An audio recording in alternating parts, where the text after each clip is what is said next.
Temu bersama kawan Tebaswa.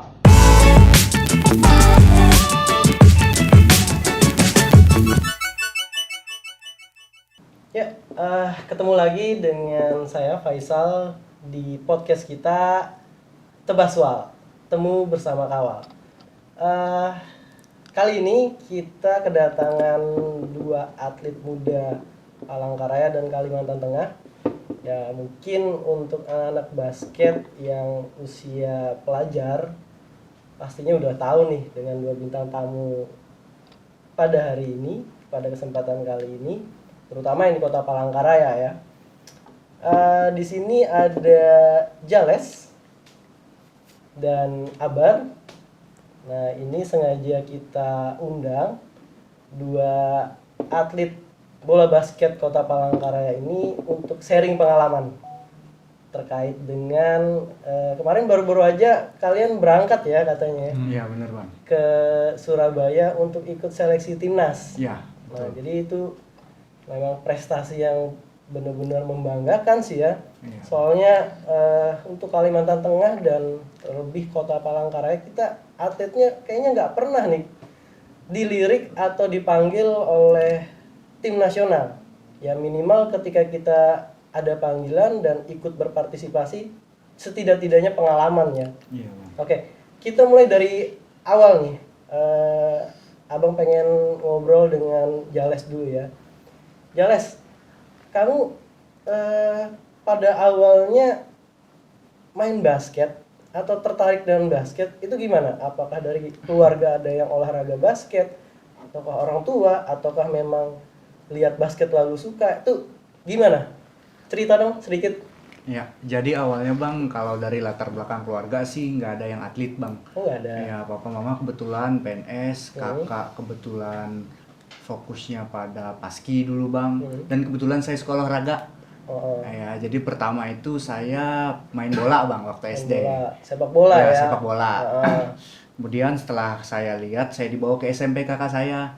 Saya lihat ada orang main basket. Wih, Sampai mana tuh dulu? dulu ke SMP 2 saya bang. Sampai 2. Iya. Oh, yang di ini ya, di Diponegoro. Diponegoro. Iya, betul, Ya, Bang. oke. Lihat orang main basket, wih keren nih main basket. Dan banyak juga cewek yang lihat bang. Itu kelas berapa waktu itu? Itu waktu itu kelas sekitar 5 SD. Oh, Bang. 5 SD. Heeh. Wih banyak yang nonton nih, seru kayaknya. Mulai dari situ saya mulai nabung buat beli bola basket bang. Heeh. Jadi Oh, nabung sendiri ya? Iya, nabung sendiri bang. Jadi pertama kali saya megang bola basket dan belajar itu lebih tepatnya pada kelas 5 SD bang. Oh, kelas 5 SD. Itu termasuk cepet itu memulainya. Karena rata-rata di Palangkaraya ini orang memulai latihan itu biasanya di usia-usia SMP tuh. SMP, SMA. Iya, benar. Nah, untuk Abar sendiri gimana nih tertariknya? Karena kalau dengar-dengar Abar ini papahnya ya juga main basket. Kalau Abar sendiri ketertarikan basket tuh sejak kapan? Kenapa? Apa gara-gara ngeliat papa main basket jadi pengen main basket atau gimana? Cerita Abar. Kalau kenal basketnya sih SMP. Tapi kalau untuk latihannya terus fokusnya itu SMA. SMA. Kenapa tertarik ke basket? Karena ada suatu hari itu saya ngeliat foto papa saya main basket, suka foto gitu kan, lagi tanding di kuliah gitu nah. Kuliah waktu zaman ini ya, papa kuliah, mahasiswa ya. ya. Heeh. Terus saya lihat, wih keren juga nih. Terus papa cerita dia di basket itu sering dapat juara di UPR gitu bang, kuliahnya. Oh, iya. Terus? Jadi tertariknya karena ngelihat basket nih kayaknya gerakannya nih keren, kemudian ngelihat papa juga punya prestasi. Wah, ini sebagai anak nih paling harus lebih nih dari papanya kan gitu kira-kira ya. Amin. Ya, oke. Ini dulunya Jales sekarang di mana nih? Sekolahnya masih kelas berapa sekarang? Umurnya berapa? Aku sekarang umurnya 17 tahun bang. 17 tahun. Sekolah di SMA Negeri 1 Palangkaraya. SMA Negeri 1. Sekarang sudah kelas 3 bang. Kelas 3. Berarti bentar lagi udah harus ngerencanain buat kuliah di mana nih ya? Iya bang. Ya mudah-mudahan nanti bisa dapat beasiswa basket lah, ya kan? Amin. Abar di mana sekarang, Bar? Sekolahnya? Kalau saya SMA 3 bang. SMA 3. Umur berapa umur sekarang? Sama ke Jalis bang. 17. Seumuran. Oke. Tinggi badan berapa nih? Karena kalau untuk seleksi timnas kemarin Abang juga dengar ada tinggi badan minimal ya. Kalau Jales sekarang berapa tingginya?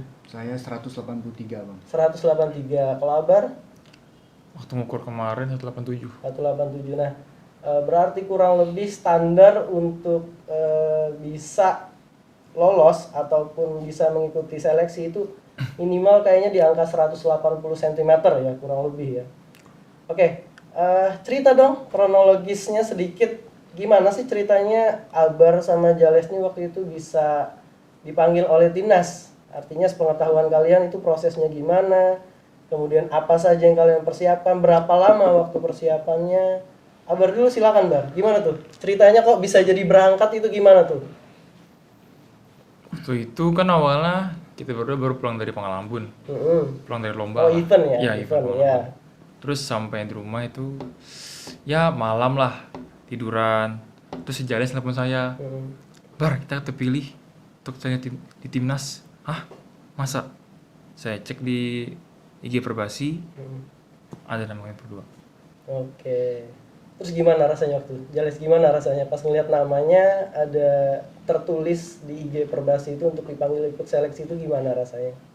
Luar biasa sih bang, karena ini pertama kali juga saya keluar kota dan juga ini pertama kali saya mendapatkan pengalaman luar biasa ini bang. Jadi sekali keluar kota langsung luar biasa nih ya? Iya bang. Udah Gitu, bener Bang. ya. Jadi dari basket itu bisa tambah pengalaman, di sana juga tambah teman ya? Iya benar bang. Oke. Abang juga mau nih cerita juga ketika kalian berangkat ke sana pertama kali apa sih yang kalian rasakan? Artinya ketika kalian menginjakan waktu itu di DBL Arena ya katanya. Iya, di Surabaya Academy bang. Di DBL Academy ya. Nah, waktu kalian menginjakan kaki pertama saat mau memulai latihan lah. Iya, Bang. Nah, itu rasanya gimana? Abar gimana tuh rasanya? Beda sih bang, soalnya lapangan sana lapangan sini beda. Artinya dari sisi Lapangan. fasilitas aja nih udah apa bedanya tuh bikin ini wah kah atau bikin grogi kah atau bikin apa gitu? Terkagum sih bang. Kagum ya, kagum. Nggak jadi grogi. Kalau Abar sendiri ngelihatnya gimana ketika datang Jales, waktu Jales pertama kali datang itu ngelihatnya gimana? Apa yang dilihat? Apakah fasilitasnya kah yang dilihat, kemudian coachnya kah atau tim pelatihnya atau gimana? Pertama kali yang kamu ingat gitu ketika injak kaki di Surabaya dan mau ikut latihan tuh. Pertama kalinya bang kayak Abar tadi bang lihat fasilitasnya yang kagum karena belum pernah melihat fasilitas Oh, bagus ya, itu baru bang. pertama kali keluar ya, apalagi basket nih ya. Dan yang keduanya tuh bang waktu ngelihat teman-teman dan pelatih bang, yang biasanya saya lihat di internet tuh saya ketemu langsung gitu bang. Jadi excitednya tambah tinggi bang. Ya, tadi Jales sama Abar udah cerita tentang pertama kali kesannya menginjakkan kaki di DBL Academy, kemudian pengalamannya, responnya. Abang pengen tahu nih, gimana sih respon kawan-kawan dari daerah lain? Karena kemarin kan seluruh Indonesia kan ngumpul. Jadi satu ada beberapa daerah, Abang lihat ada dari Papua, ada dari Sulawesi, Sumatera, seluruh Indonesia lah ada. Itu gimana ketika kalian berinteraksi dengan atlet-atlet yang lain, itu karakter mereka gimana? Humble kah? Atau misalnya ada yang cuek, ada yang nggak mau tahu? Itu gimana pada saat kalian pertama kali? Abar gimana? Waktu datang ke sana mungkin agak kikuk nih, Be. Ini teman-teman baru, orang baru, muka baru kan? Gimana cara saya harus bergaul itu gimana? Respon pertama saat ketemu sama teman-teman di sana? Mungkin pas awal datang itu masih cuek-cuek gimana gitu bang. Terus selama kelamaan hari kedua hari ketiga sudah mulai ngobrol, terus ya saling cerita lah. Asal dari mana, terus basket dari kapan. Terus juga kalau soal humble atau gimana gitu, hampir semuanya itu humble bang, tidak sombong. Artinya karakter mereka tuh memang ini ya, rendah diri semua gitu. Walaupun secara skill, pengalaman mereka lebih di atas. Karena memang kita kan nggak pernah lolos PON nih ya. Tidak pernah. Tapi mereka mungkin karena memang seharusnya atlet seperti itu ya. Jangan pernah merasa puas. Ketika dia merasa puas, ketika dia merasa tinggi, maka akan ada yang lebih kuat dari dia, hancur lah kan. Nah, jadi seperti itu. Nah, kemarin waktu di sana paling deket sama daerah mana nih? Atlet dari daerah mana nih? Jales sama Abar. Jales sama siapa nih paling deketnya kemarin? Sama biasanya ada tuh yang kita misal latihan bareng, lalu ada deketnya misalnya dari kawan dari Sumatera gitu kan. Iya bang. Dengan mana kemarin lebih dekat? Kemarin kami kebetulan berdua ini dekat sama dari daerah Papua bang. Oh, Papua. Ya, namanya Kamoso bang. Kamoso. Dia kemarin ini nggak terpilih nggak dia seleksi? Nggak ya? Kalau enggak Bang. Enggak ya. Iya. Kenapa? Jadi lebih dekatnya sama anak Papua tuh kenapa waktu itu? Ya tuh gini awalnya. Ah, Dia itu numpang di WC dekat kamar kami. ah, Numpang BAB lah sebenarnya. ah, Terus pas dia keluar, kebetulan kami berdua lagi di luar kamar, ah, lagi nunggu makanan datang. ah, Ya udah, dia keluar, kami keluar. Terus dia nyapa kami, Adi, ngapain kalian? kami jawab aja lagi duduk-duduk santai kan. Ya udah, dia join kami. Terus ya cerita lah bang, cerita terus kenalan lah dari mana dia.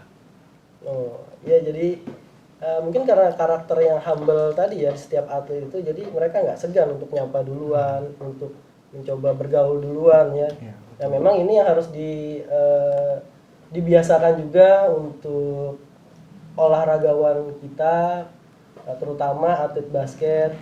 Jangan merasa tinggi hati, jangan merasa sombong, karena mungkin kita hebat di sini ya. Ya mungkin kalau bisa dilihat ketika Jales sama Abar main di level SMA atau bahkan kadang bisa main sparring dengan senior juga, kita melihat mereka berdua hebat. Tetapi dalam kategori ketika mereka keluar ya mungkin mereka nggak ada apa-apanya. Ya buktinya kemarin pada saat berangkat ya kita bisa ambil pelajaran bahwa kalian berangkat ke sana dapat pengalaman lebih. Cuma untuk lolos seleksi belum. Artinya memang kita di Palangkaraya dan Kalimantan Tengah untuk pembinaan dan prestasi sendiri memang masih minim. Nah, sehingga memang ya kita nggak boleh sombong, nggak boleh tinggi hati karena memang kita belum ada apa-apanya ya. Iya betul sekali. Nah, betul. Abang pengen tahu dong, ada cerita menarik nggak selama kalian di sana? Mungkin Abar atau Jales, katanya tadi dengar-dengar tadi ada cerita yang menarik ya. Ada sih bang, jadi Gimana? Buka-buka dong ya, nggak apa-apa dong. Kita pengen tahu nih. enggak nih bang, ini jadi kan awalnya kami dua Abar datang nih bang ke sana.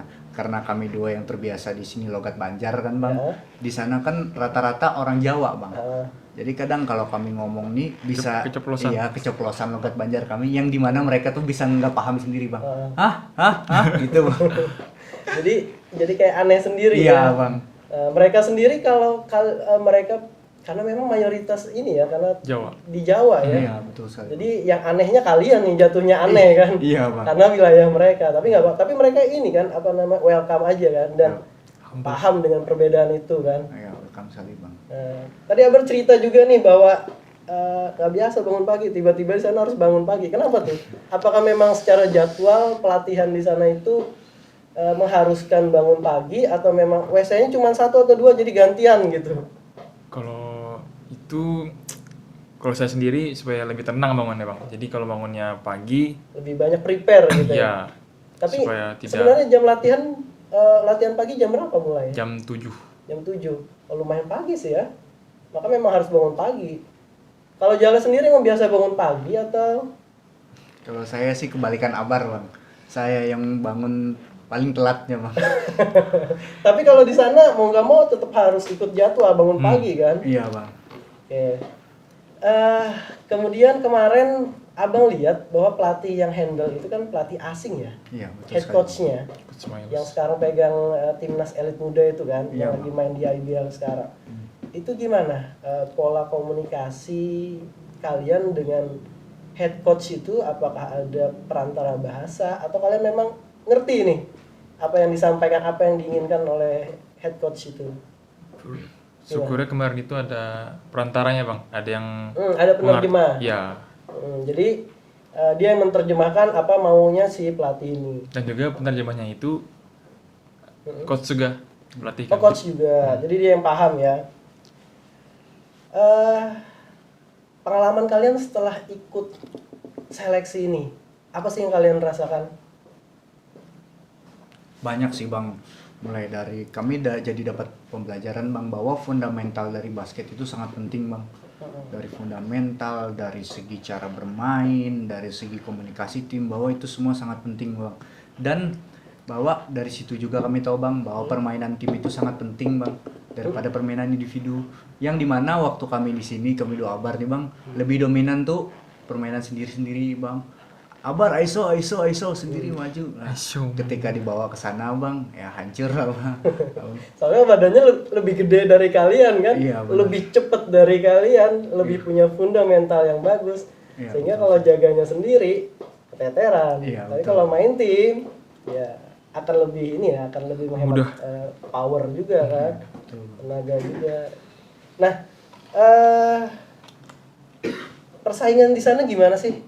Artinya karena kalian kan seluruh Indonesia, kemudian Kalteng juga cuma 2 orang, atlet yang datang pun mungkin kalian ketika ngelihat aja, wah lebih tinggi dari aku nih, wah badannya lebih tebel nih, wah lebih cepet nih gitu kan. Kalau untuk persaingan seperti biasa sih bang, kayak anak basket pada umumnya, kayak fighting di lapangan. Terus kalau luar lapangan teman. So kalau soal size stamina itu, kami jujur ngakui mereka lebih satu level daripada kami di atas. Ya, Lebih kuat dan lebih cepat lah. artinya secara kemampuan fisik baik stamina maupun kecepatan itu memang kalah ya dengan mereka ya. Ya karena memang mungkin pola pembinaan di rata-rata di daerah Jawa itu kan memang pemain mereka memulainya dari usia dini ya. Dan itu continue karena memang eventnya juga sering di sana, sehingga mereka berlatih itu ada tujuan ya. Mungkin itu juga yang bikin atlet kita itu punya tujuan ya.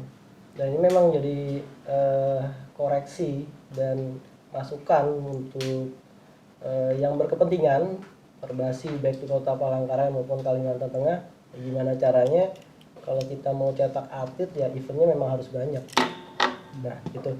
Kemudian Jales sendiri, karena ini kan posisi kalian ini kan kalau dikatakan berbeda juga nggak beda-beda amat, karena memang posisi Jales kadang juga main di bawah, kadang juga main di 3, Abar juga kan. Nah itu kalau kalian ngelihat antar posisi, saingan kalian yang paling berat tuh siapa sih? Dari daerah mana sih? Untuk antar posisi saya sendiri bang itu dari DKI Jakarta bang. DKI Jakarta. Iya, yang MVP DBL kemarin. Siapa bang. itu? Aaron namanya bang. Aaron. Iya. Masuk nggak dia kemarin?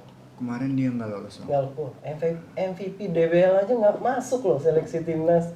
Berarti memang kita nih perlu berbenah yang luar biasa ya. Kalau untuk Jale sendiri, Ya. ini kan kalau secara tinggi badan 183 ya. Iya bang. Artinya kalau dikaitkan dengan size seorang pemain basket, dikatakan tinggi, ukuran Palangkaraya Kalteng ya lumayan. Tapi kalau ketika di sana, jangan-jangan posisi Jales berubah nih. Jadi posisi berapa di sana? Biasanya kan Jales kadang main 3, kadang main 4 kan. Sekarang di sana kemarin main posisi apa sama coach? Ya kemarin saya ngambil posisi 1 bang. 1 ya. Satu. Akhirnya kan harus belajar dribble ya. Iya benar sekali bang. Dan memang gimana adaptasinya dari yang biasa main di sini, main terobos-terobos, dapat bola terobos kan.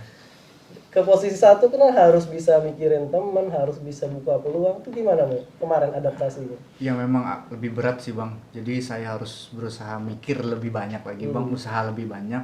Jadi ketika dari posisi 3 yang dimana posisi 3 ini harus bisa nerobos gitu bang, nafsunya tinggi, diubah menjadi posisi 1 yang dimana harus sabar, mikir teman, itu agak susah sih bang kemarin. Cukup struggle juga aku di sana tuh bang. Iya. Hampir nge-stuck gitu. Iya bang. Ya kan memang perubahan posisi dalam sekejap mata juga nggak mudah kan. Iya bang. Kebiasaan itu yang udah terbawa dari dulu harus diubah tiba-tiba dalam waktu 1 hari ketika datang latihan di sana, repot juga ya. Iya bang. Menarik nih kalau kita cerita tentang seleksi pemanggilan pemain timnas. Kalau menurut kalian sendiri apa sih yang harus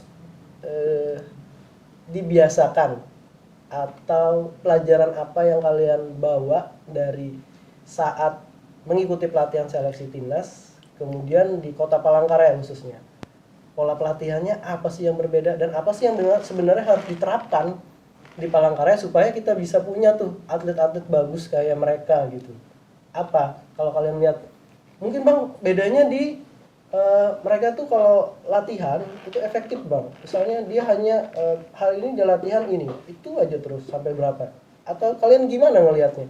Pola pelatihan di sana tuh seperti apa sih? Menurut Abar tuh yang kok bisa mereka ini lebih dari kita? Apa menurut Abar yang memang kira-kira bisa kita bawa nih dari sana kita terapkan di Palangkaraya? Kalau menurut Abar sendiri sih disiplin latihan itu Bang. Lebih disiplin dan juga jam latihan itu lebih dibanyakin gitu. Oh iya, jadi lebih ke intensitas ya. Ah. Nah cuma yang jadi masalah kalau disiplin dan intensitas ini biasanya ya kalau atlet kita atau pemain kita yang setengah-setengah niatnya dikerasin seminggu 4 kali latihan, 2 hari turun 2 hari enggak, 3 hari turun 1 hari enggak, minggu depan 1 hari turun 3 kali enggak turun. Nah memang jadi kendala sih sebenarnya.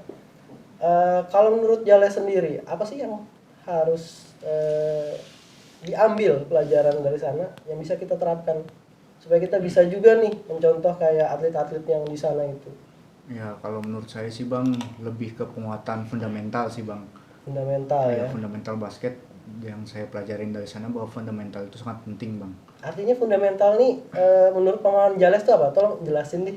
Maksudnya dasar-dasar basic-basic cara cutting yang benar, cara dribble yang efektif, cara penggunaan screen yang tepat, serta cara passing, waktu timing passing itu sih Bang. Ya, karena di sana tuh saya dapat pelajarannya tuh lebih ke permainan tim Bang. Yang dimana semua bukan hanya satu skill drive yang dipakai, bukan hanya satu skill shooting yang dipakai, tapi semua skill passing dan dribble itu dikemas jadi satu pemain Bang, sehingga satu pemain ini bisa semua Bang. Iya. Ya. Jadi memang basket modern ke sekarang kan 1, 2, 3, 4, 5 posisi 1 juga harus bisa 5 sebenarnya kan. Posisi 5 juga harus bisa posisi 1. Nah itu basket yang modern sekarang. Jadi nggak lagi melihat tinggi badan tetapi melihat pada satu orang dia harus bisa nguasain semua. Seperti kata Jales tadi, dia harus bisa kapan timing passing, kapan dia harus dribblenya pun nggak boleh yang jelek-jelek banget walaupun dia posisi center kan. Ya mungkin seperti itu karena di era basket modern juga itu harus diterapkan ke atletnya. Dan menarik sih kalau misalnya itu bisa diterapkan di Kota Palangkaraya, Kalimantan Tengah. Kalau memang itu bisa diterapkan, cuma memang kembali lagi pada pola pelatihannya kayaknya sepertinya ya. Iya, benar pola sekali, pelatihannya karena memang banyak anak-anak atau ya bisa dikatakan orang yang tertarik dengan basket itu akhirnya belajarnya lebih ke arah otodidak, dan ketika dia mau menimba ilmu pun mungkin karena kita belum punya pelatih yang bukan belum punya ya, tapi belum banyak pelatih kita yang dikatakan mumpuni. Nah sehingga banyak ketika Jales dan Abar berangkat ke sana itu lebih banyak melihatnya ternyata apa yang selama ini aku nggak tahu dan apa yang selama ini ternyata aku anggap nggak penting gitu Iya, kan, benar sekali Bang. ternyata penting banget Iya benar Bang. karena memang disiplin ilmu yang menjelaskan pun itu cukup. Iya Bang. Nah maka ini jadi koreksi lagi nih sekali lagi buat pemangku kepentingan bola basket di Palangkaraya dan Kalimantan Tengah bahwa faktor penting dari sosok pelatih. Jadi kalau selama ini mungkin abang juga belajar nih pada saat pertandingan kalian kemarin terakhir di Kota Rin Barat ya, bahwa banyak tim mendatangkan pemain-pemain dari luar, pemain-pemain bintang. Nah itu memang manfaatnya sesaat juara, it's okay kan ketika juara. Tetapi yang paling penting adalah bagaimana mencetak atlet daerah itu supaya mereka bisa bersaing dengan pemain-pemain luar itu. Maka yang paling penting adalah pelatih sebenarnya. Ya itu ya arti penting dari seorang pelatih, karena kalau kita ambil pemain, kita sewa pemain, ketika dia pulang udah pasti drop tuh timnya ya kan. Kemudian kalau kita sewa pelatih, dia sempat ngelatih 1 tahun aja, Ya pasti ada pemain yang dapat ilmu, kemudian dapat pengalaman dari pelatih dan cara melatihnya yang memang mungkin ada perbedaan karena pengalaman pelatih tersebut. Jadi itu juga sih sebenarnya kemarin kenapa kita di klub kita itu lebih mau menang kalah itu urusan belakangan. Yang penting kita kasih jam terbang dulu untuk pemain. Karena ketika pemainnya sudah kita kasih minute play yang cukup, kemudian kita kasih dengan pelatih yang juga mumpuni, ya pasti dia akan berada di rule yang benar gitu, minimal itulah. Nah, abang pengen tahu keseharian kalian saat menjalani seleksi timnas itu seperti apa? Artinya dari bangun pagi, kemudian latihannya jam berapa, kemudian siangnya ngapain, sorenya ngapain, malamnya ngapain, waktu istirahatnya jam berapa, makannya jam berapa, cerita dong. Nah, ini pengalamannya ini menarik nih, abang aja nggak pernah itu. Kalau dari bangun pagi itu bang, sekitar jam 5, jam 6 tuh kan bang. Jam 5, jam 6 pagi. subuh ya? Iya subuh. Jam 5 kan subuh tuh? Iya bang. Nah kalau di sana waktu Indonesia Barat berarti sama ya dengan di sini? Iya bang. Oke, terus? Kebetulan sebelum berangkat latihan itu dikasih sarapan dulu bang. Sarapan makan. Sarapannya itu apa? Sarapan berat kah? Nasi kah? Atau cuma telur kah? Atau cuma kentang kah? Apa tuh biasanya menunya? Nasi bang. Nasi ya? Iya. Lebih ke arah protein sih. Iya. Oh lebih ke arah protein. Karena memang kalian akan aktivitas yang tinggi, makanya dikasih nasi kayaknya. Iya bang. Itu ada ininya nggak sih? Ada ahli gizinya atau ahli nutrisinya atur makanan kalian itu? Ada. Ada bang. Ada ya? Kebetulan di sana ada pengurus kami waktu pendinginan ada bang, untuk nutrisi ada juga bang. Jadi kami di sana tuh ibaratnya tinggal bawa badan dan semangat aja bang. Oh. Semuanya diurus sama pengurusan di sana bang. Oke, ketika kalian sudah sarapan, kemudian apa lagi tuh biasanya aktivitasnya? Tuh siap-siap bang, kemudian berangkat Ke ke GOR, ya DBL Academy. ke DBL Academy. Nginapnya di mana kemarin? Di daerah mana? Di daerah Wiyung Apa bang. sih namanya itu? Wiyung. Lu ingat? Ya Wiyung. Oh gitu. Itu kayak rumah, mes, wisma, atau hotel atau apa? Kayak rumah perkomplekan sih. Oh gitu. Semua atlet di sana ya? Iya bang. Oh, ya. Dijadikan satu. Cukup ya? Besar ya? Tingkat 3 bang. Tingkat 3. Oh iya, besar. Oke. Setelah sampai kalian latihan berapa lama tuh biasanya latihan pagi? Sampai jam 10 ke 11 rasanya. Jam 10. 10 Berarti ya. 3 jam ya? Iya. Paling lambat jam 11. Iya bang. Oke, berarti jam 7 kurang lebih 3 sampai 4 jam kurang lebih ya. Iya bang. Itu latihan pagi ya. Pagi ya. Nah, kemudian kalian istirahat tuh ya, pasti makan siang. Nah, siangnya dikasih makan apa lagi tuh? Sama kayak di makan pagi bang. Sama makan Iya. pagi. Tapi porsinya lebih banyak atau memang prasmanan atau gimana? Sama bang. Sama Dikasih ya? kotakan gitu bang. Oh, kasih biasanya. kotakan. Ya, jadi ada porsi untuk proteinnya sendiri, porsi untuk karbohidratnya sudah diatur bang. Udah diatur ya. Porsinya pun nggak berbeda dari pagi ya. Iya bang. Oke, setelah itu kalian istirahat ya biasanya ya. Istirahat. Istirahat tuh diminta tidur kah atau ada pengawasnya kah? Mungkin lebih ke arah masing-masing sih, ada yang tidur, ada yang nyantai aja gitu. Oh gitu. Jadi nggak yang istilahnya nggak kayak pelatihan semi militer, pelatihan itu enggak ya. Enggak bang. Dibebaskan, silakan kalau kamu sanggup, ya silakan kamu nggak tidur. Gitu ya kira-kira. Iya, betul bang. Oke, waktu tidurnya berapa lama tuh kalau siang? Kalau kami sendiri itu kan baru pulang tuh sekitar kurang lebih jam 11 bang. Jam 11 beres-beres tuh jadi selesainya tuh jam 12 lebih gitu bang. Kita latihan sore tuh jam berapa bang? Jam 3, jam Ya, 4, setengah 4 setengah 4 bang. Jam 3 atau setengah 4 itu berapa lama juga biasanya? Latihan sore. sorenya. Sama kayak pagi ya. Sama kayak pagi, kalau 3 kurang lebih jam 6 ya, atau sebelum maghrib kayaknya udah selesai ya. Iya, bang. Pas maghrib selesai. Maghrib selesai, oke. Setelah itu ya pasti pendinginan, apalagi tuh aktivitas berikutnya. Malamnya ada aktivitas lagi? Kalau selama latihan itu nggak ada sih bang, langsung pulang ke mes, Heeh. ganti baju, mandi, makan malam, selesai. Iya, nggak ada dikasih waktu jalan-jalan atau refreshing Oh di situ kalau itu pas hari akhir. pas hari akhir. Iya. Ya karena kalian kayaknya kalau harus refreshing di besoknya ada latihan kayaknya mikir juga ya. Iya betul bang. Capek sekali. Ya pasti akan milih istirahat ya. Iya betul bang. Oke, menurut pengalaman kalian nih selama di sana, eh, apa sih pesan kalian buat junior kalian lah, walaupun kalian sekarang kan ya kalau secara usia dikatakan junior ya iya kan, cuma karena sekarang kalian pun nggak lama lagi nih akan lulus SMA, dan yang pasti regenerasi pemain ini kan akan terus berlanjut nih. Umur kalian pasti akan bertambah, penggantinya juga pasti akan ada.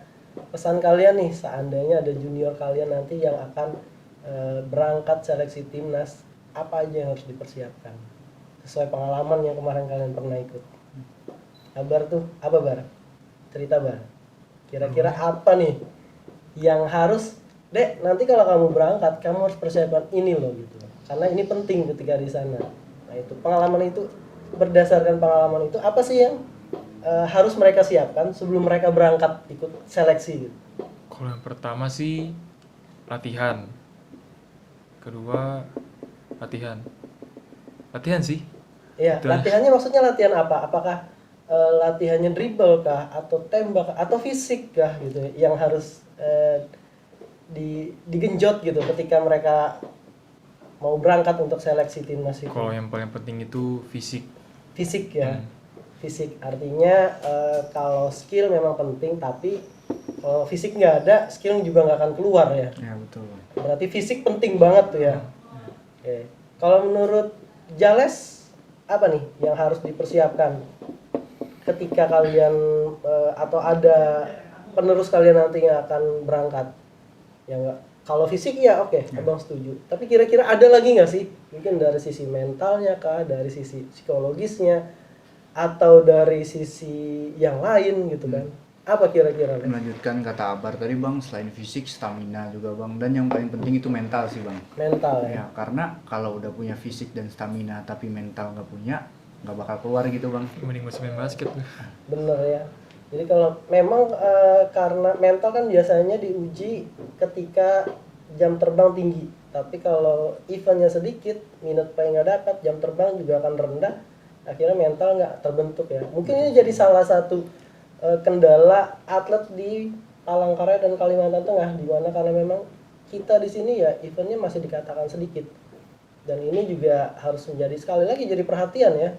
Kalau kita pengen atlet kita itu lebih berprestasi, lebih bisa membawa nama Kalimantan Tengah ke luar sana, maka intensitas event pertandingan harus kita selalu bikin lebih banyak dan continue, berlanjut ya. Setuju ya? Setuju.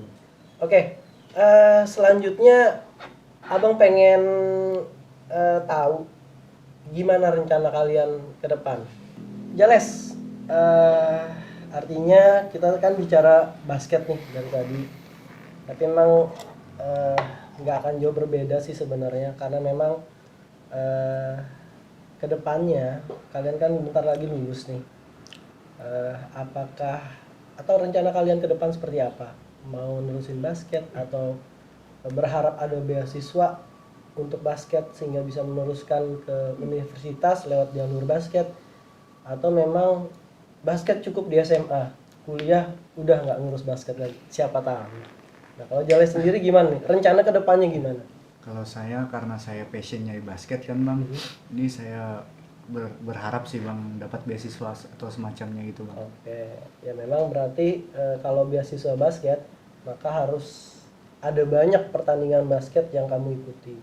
Ya memang semoga nih di 2022 ini pandemi bisa berkurang, pertandingan diizinkan dengan tanpa syarat yang terlalu memberatkan. Nah, sehingga banyaknya intensitas pertandingan juga akan bisa berdampak ke beasiswa. Jadi semakin banyak sertifikat yang didapat oleh atlet, nah itu juga nanti akan dijadikan salah satu acuan untuk beasiswa. Nah, semoga kita doakan lah sama-sama di tahun ini kondisi pandemi bisa berakhir. Sekarang kan masih level 2 ya PPKM kita. Abar sendiri gimana rencana ke depannya? Apakah sama kayak Jales, atau Bang aku kuliah nanti pengen ganti olahraga jadi olahraga yoga aja Bang misalnya kan? Sama kayak Jeles sih bang, kalau ada kesempatan masuk tim IBL ya alhamdulillah. Ya amin. Ya karena memang nggak ada yang nggak mungkin sih sebenarnya kan. Selama passionnya ada, kemauan berusaha juga keras. Yang penting mimpi dulu. Rasakan mimpinya benar-benar jadi nyata. Dan kalau kalian udah bermimpi kan berarti kalian pasti akan berusaha untuk mewujudkan. Apapun halangan rintangan ya cuma sekedar halangan rintangan. Kalau kalian bisa setia dengan mimpi kalian, nah maka itu akan jadi kenyataan. Semoga lah, kita doakan sama-sama lah. Oke, sekarang kita di akhir nih kayaknya ya. Abang pengen ke Jales dulu. Iya bang. Jales, abang minta kamu sebutkan 3 kata terkait dengan passion kamu di basket. Cukup 3 kata. Apa nih kira-kira yang mewakili Jales banget dengan passionnya di basket? Aduh sih bang, ada deh. Ada 3 nih, cukup 3 nih, nggak usah banyak-banyak. 3 kata atau 3 kalimat bang? 3 kata. Kalimat lu ngapain 3 banyak banget? kata, ngapain Tiga kalimat aja. panjang-panjang? 3 kata aja. Misal nih, trofi, juara, beasiswa. Nah, gitu. Kira-kira apa nih kalau dari Jales? 3 kata yang mewakili Jales banget dengan passionnya terhadap basket tuh apa tuh 3 katanya? Atau kalau misalnya kayak abang, juara, cewek, beasiswa. Oh, ceweknya ya kan. Ya kan bisa jadi kan kita nggak tahu nih. Iya gimana Jales? Kalau aku sih bang, yang pertama tuh beasiswa, Oke, beasiswa. yang kedua cewek nih bang. Nggak bisa. Playboynya kelihatan. Masum. Playboynya kelihatan nih. Dan Oke. yang ketiganya PD bang. Ya. Beasiswa, cewek, pede. Gila juga nih. Tuh, denger nih cewek-cewek yang pada ngefans, siapa tahu ngefans nih sama Jales. Ya, siapa tahu nih Jales 2-3 tahun berikutnya udah ada di IBL nih, kita nggak tahu. Amin. Ya, jadi tetap ada harapan karena dia playboy, dia bisa aja punya lebih dari 1 pacar nih kayaknya. Jadi selalu membuka peluang. Kira-kira kayak gitu ya. Tapi jangan jadi playboy lah, Lex. Iya enggak bang. Maksudnya jangan sampai ketahuan. Diam-diam. Diam-diam. Setia ini bang. Ya. Setiap tikungan ada. Oke, Akbar sendiri 3 kata yang mewakili Akbar di basket apa? Latihan, kerja keras, juara. Oke, latihan, kerja keras, juara. Oke. Ceweknya nggak ada nih? Atau diganti sama cowok nih? Iya. Jangan dong. Enggak lah Saya ya. masih Oke, masih waras terakhir lah. nih. Ini pertanyaan terakhir. Apa sih yang kalian rasakan jadi atlet? Artinya dikatakan atlet semi profesional pun mungkin bukan ya kalian sekarang, tapi minimal kalian merasakan pola pelatihan atlet yang sebenarnya saat di seleksi timnas elit muda kemarin. Tolong dong kasih gambaran ke kawan-kawan, jadi atlet itu mudah atau enggak? Atau pengalaman kalian itu mengatakan bahwa layak nggak diperjuangkan gitu kan? Abar, gimana Bar menurut Abar? Kok jadi atlet ya? Tidak mudah sih, soalnya Kenapa? Tidak mudahnya kenapa? karena kita harus jaga fisik dan disiplin Iya. itu harus ya disiplin lah. Fisik artinya pola makan diatur ya, kemudian pola pelatihan diatur, kebebasan waktu juga nggak bisa banyak banget buat having fun-nya mungkin ya, Having fun, karena ya. harus banyak istirahat. Iya bang. Terus apa lagi tuh? Sama jangan lupa juga sama pendidikan. Pendidikan. Oke. Jadi atlet memang kayaknya lebih banyak diatur ya, karena memang kalau kalian ya seumpama udah punya kontrak berarti harus lebih memikirkan untuk jaga kondisi, karena memang atlet asetnya di situ ya. Jadi memang harus, karena dengar kemarin Albar pulang dari seleksi timnas sempat ada cedera ringan ya katanya. Ya, ada. Kenapa itu? Apakah karena memang intensitas latihannya?